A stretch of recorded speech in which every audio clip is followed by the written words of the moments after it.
أعوذ بالله من الشيطان الرجيم بسم الله الرحمن الرحيم الحمد لله رب العالمين الصلاة والسلام على أشرف الأنبياء والمرسلين وسيدنا ونبينا وطبيب نفوسنا أبي القاسم محمد اللهم صل على محمد وآل محمد وأهل بيته الطيبين الطاهرين المعصومين المظلومين أما بعد فقد قال الله تبارك وتعالى في كتاب المجيد والفرقان الحميد وقوله الحق بسم الله الرحمن الرحيم إن الله يأمركم أن تؤدوا الأمانات إلى أهلها الصلوات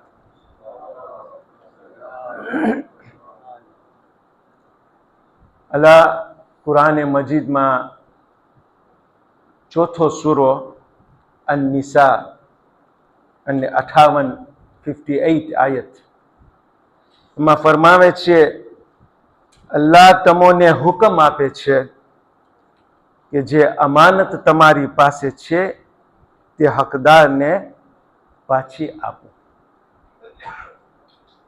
મારો આજનો જે વિષય છે, જે ટોપિક છે, એ કર્જ અને અદાયગીની જિમ્મેદારી.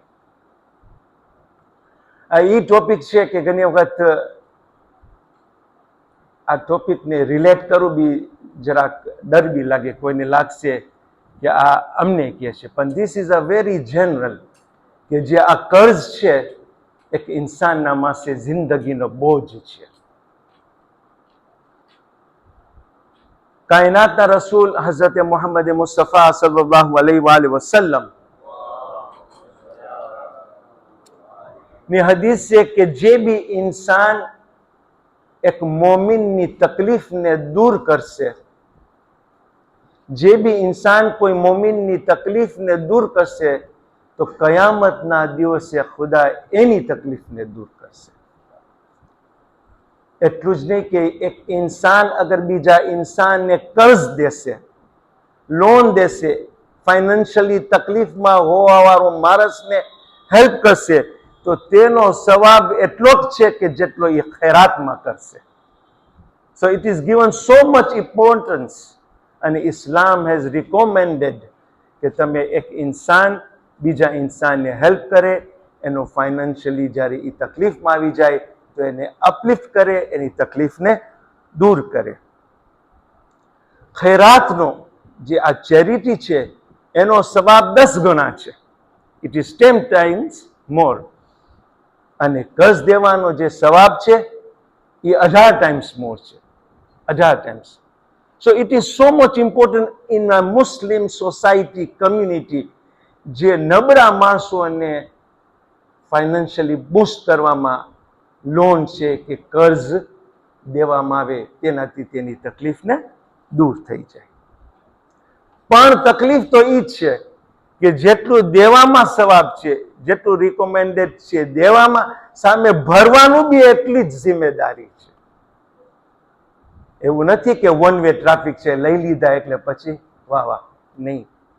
સામે દેવાની ખાસ ખાલી ફરજ અને ઈ જિમ્મેદારી છે કે ઇન્સાનની જિંદગીમાં અગર એના ઉપર કર્જ હશે, એ માણસ કોઈ દિવસ કોઈના હકના પૈસાથી પ્રોસ્પર નહીં થાય.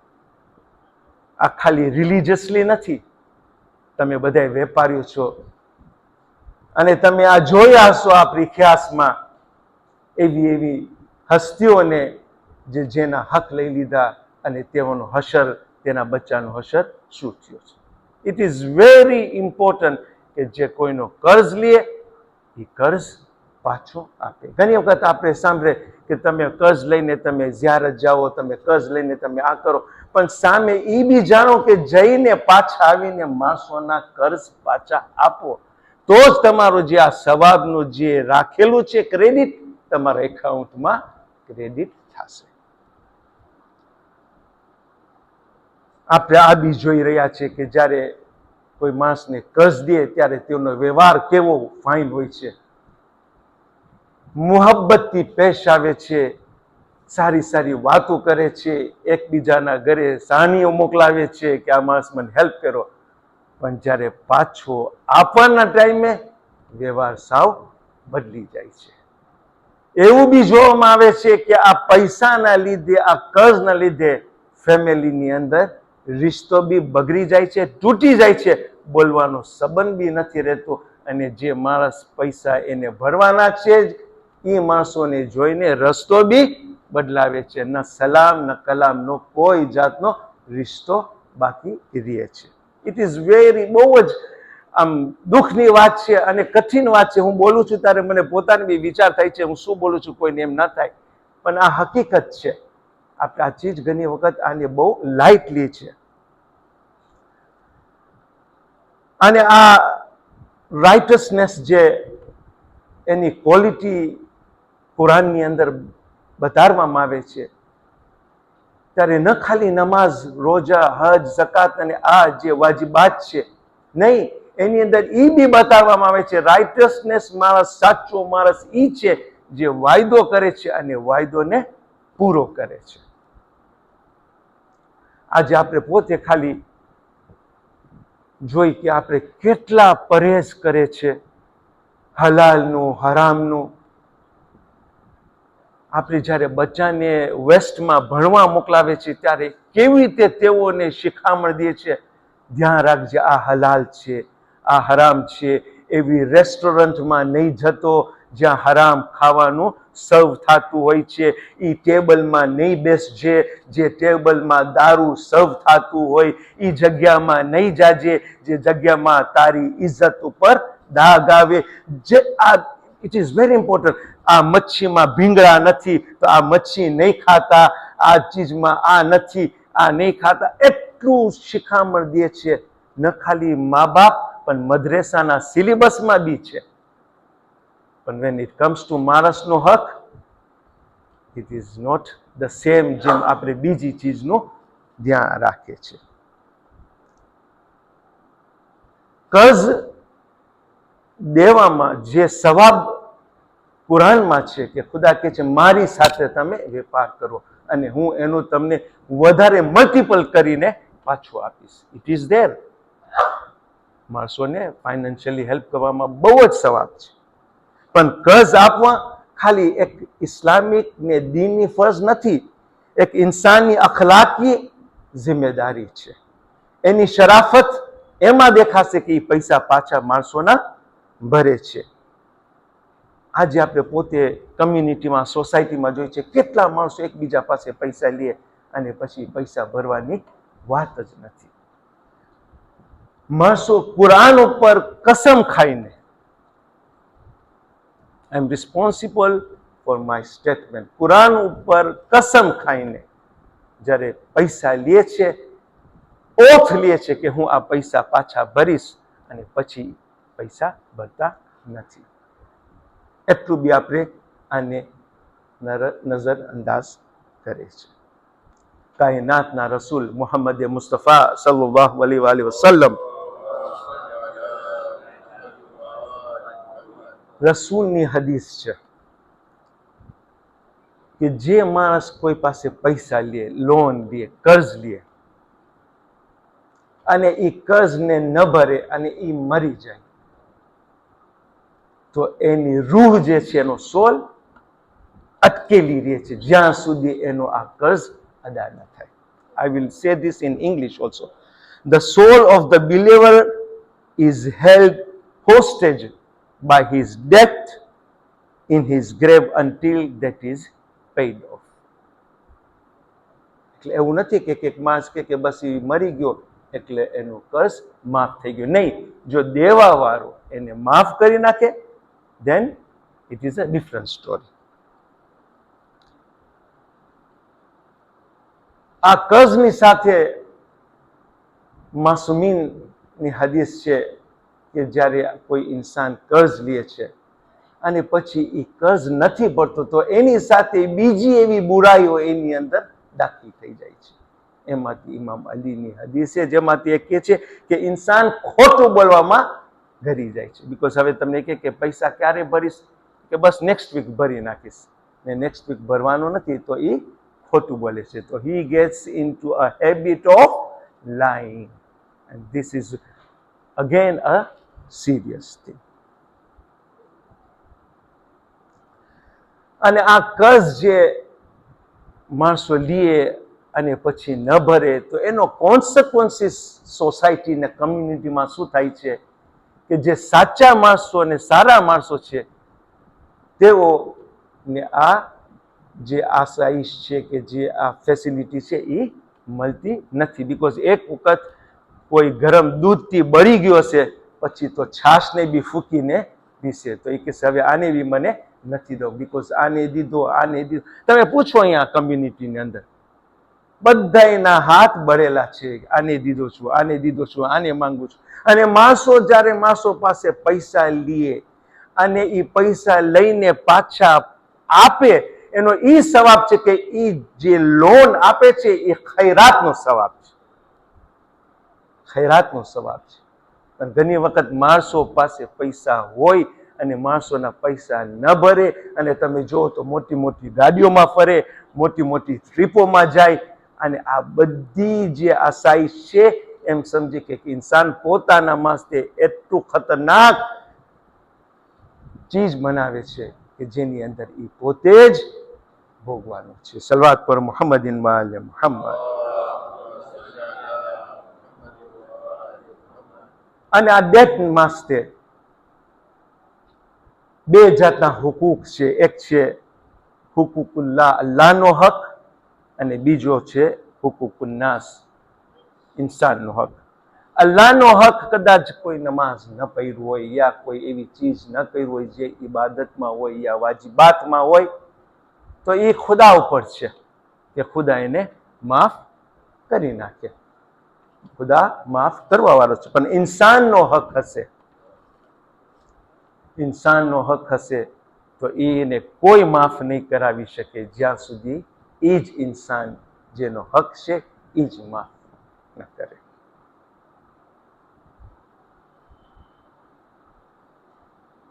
કાયનાતના રસૂલ એક સફરે એના અસહાબો સાથે, એના ચાહવાવાળા સાથે બેઠા હતા. એટલામાં રસૂલનો જે ચહેરો હતો એ બદલી ગયો અને પછી રસૂલ કે છે યા અલ્લાહ, સુબહાન અલ્લાહ એમ કરીને એ શાંત રહી ગયા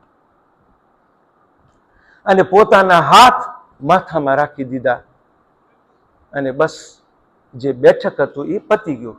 નેક્સ્ટ ડે એના અસહાબોમાંથી એક અસહાબ એને પૂછે છે કે યા રસૂલલ્લાહ, ગઈકાલે અમે તમને જોયા, એ કઈ ચીજનું ફરમાન તમને આવ્યું હતું કે તમે આટલા બેચેન થઈ ગયા? સાંભળજો, આ રસૂલ કહે છે કે મને વહી આવી. અલ્લાહના, એ કહે છે કે અલ્લાહ મારા સોલના જિમ્મેદાર છે. મને કહેવામાં આવ્યું કે જે માણસ શહીદ થાય છે, જેને અલ્લાહની રાહમાં તેઓને કતલ કરવામાં આવે છે, પછી એને પાછો ઉઠાડવામાં આવે છે, પાછો કતલ કરવામાં આવે છે, ઈ એનો દરજ્જો શહાદતનો દરજ્જો છે. પણ જો ઈ કોઈનો કર્જ લઈને આ દુનિયામાંથી મરી જશે તો ઈ માણસ જન્નતમાં નહીં જાય. ઇટ ઇઝ સો ઇમ્પોર્ટન્ટ અને બહુ જ ખતરનાક ચીજ છે કે જે માણસોના પૈસા લઈ અને પૈસા ન ભરે. રસૂલ પાસે એના ચાહવા વાળાઓ આવ્યા અને કે યા રસૂલલ્લાહ, એક મોમીનનો ઇંતકાલ થઈ ગયો છે, તે આ દુનિયામાંથી હાલ્યા ગયા છે, તમે નમાઝે જનાઝા પઢવા માટે આવો, તમે નમાઝે જનાઝા પઢો. ત્યારે રસૂલ નમાઝે જનાઝા પઢવા માટે આવ્યા અને પેલા પૂછ્યા કે આ માણસનો કોઈ કર્જ છે? આ માણસનું કોઈ કર્જ છે, એના પર લેણો છે? ત્યારે કહેવામાં આવ્યું સોસાયટીમાં કે હા, એના ઉપર કર્જ છે. તો રસૂલ એલાન કરે છે કે પેલા આનું કર્જને અદા કરો. એમાંથી એક મોમિન ઊભો થાય છે અને કહે છે યા રસૂલલ્લાહ, આનો કર્જ હું જિમ્મેદારી લઉં છું અને હું એનો કર્જ અદા કરીશ. બસ રસૂલ નમાઝ પઢાવી નાખ્યા. નેક્સ્ટ ડે મોર્નિંગ જ્યારે રસૂલ એ માણસને મળ્યા ત્યારે માણસ કહે છે યા રસૂલલ્લાહ, એ મરહૂમનો જે કર્જ હતો મેં અદા કરી નાખ્યો. ત્યારે રસૂલ કહે છે હવે આ મોમીનને રાહત મળી છે, હવે આ મોમીનને રાહત મળી છે. રસૂલની હદીસ. અને આમ એન્ડિંગ ધીસ આ રસૂલના અહેવાલ અને એના હદીસ તમારી સામે બયાન કરું છું કે રસૂલ કહે છે whoever dies free from these three things, જે બી આ દુનિયામાંથી મરી જાય અને આ ત્રણ ચીજ એનામાં ન હોય, એક પહેલા તો એનામાં તકબ્બુર ન હોય, એરોગન્સ. બીજું કે માણસોને દગા ના દેતું હોય, ચીટિંગ ન કરતું હોય, અને ત્રીજું એની પાસે કોઈનો કર્જ ન હોય, એ અલ્લાહ એને જન્નતમાં દાખિલ કરશે. આપણે કરબલાના મસાઈબ નથી, પણ એક કરબલામાં જે લેસન મળે છે કે ઇમામ હુસેન જ્યારે કરબલા આવે છે બીજી મોહરમના, ત્યારે પહેલી ચીજ એ શું કરે છે? એ જમીનને વેચાતી લે છે. ઇમામ જમીનને વેચાતી લે છે. કેમ વેચાતી લે છે?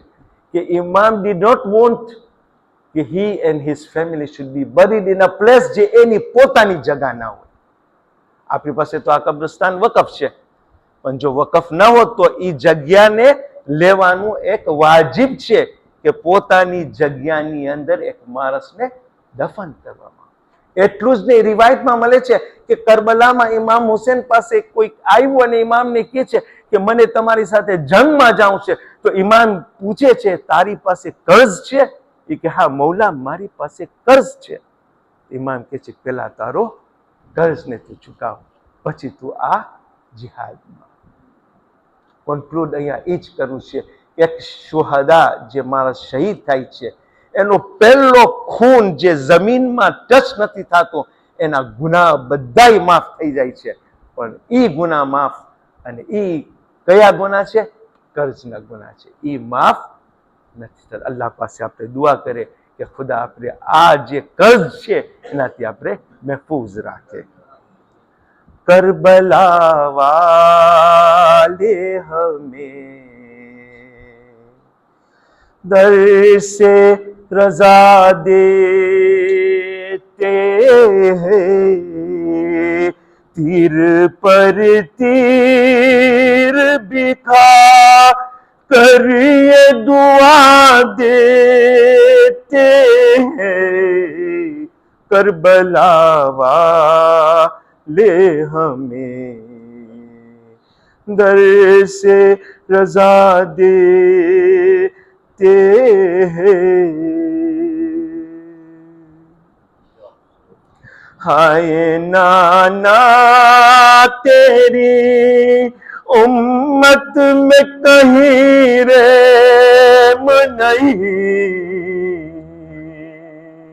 बीबी ज़ैनब को दरे खैमा दुआ देते हैं. हाय नाना तेरी उम्मत में कहीं रहम नहीं, हाय बीमार को जंजीर पहना दे. अला लअनतुल्लाहि अला कौमि ज़ालिमीन. इन्ना लिल्लाहि व इन्ना इलैहि राजिऊन. रहमल्लाहु सूरतुल फातिहा.